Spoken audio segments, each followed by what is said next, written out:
A team of workers busily continue the construction of a new reinforced border fence.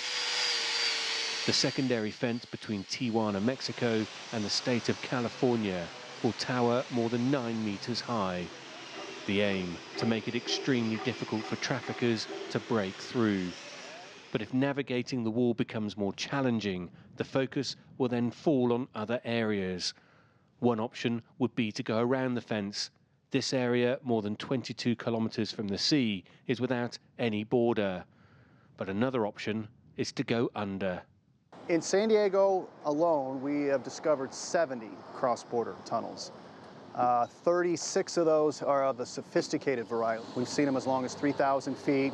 So-called narco tunnels operated by drug cartels are known to have been in existence since the 1990s. US Border Patrol agent Lance Lenoir is about to show us the Galvez Tunnel near the US-Mexico border that was discovered in 2009, but it was never completed. This one here is 762 feet. It goes beyond that building over there. Lance heads down first. I'll clear all the spider webs out of the way. And then it is my turn. So here we go, the Galvez Tunnel. Let's see how we get on. What could go wrong? This access point was added years later. Okay, so we've reached the bottom of the tunnel now. You can see it's covered in water. It's around about a foot of water here. It goes to around 4 feet of water over there. That side is Mexico. That's been blocked off. That way is the US. When discovered, the tunnel had a rail system as well as electricity that was used for lighting and to power tools. This is probably the tallest tunnel I've ever been in. This is atypical.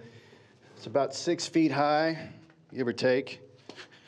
About almost 4 feet wide. This is all by hand, right?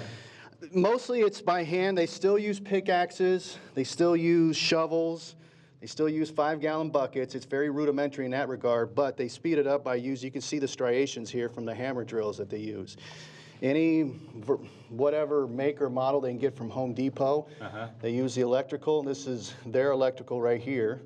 There's nothing really truly remarkable other than its audacity and its persistence in construction.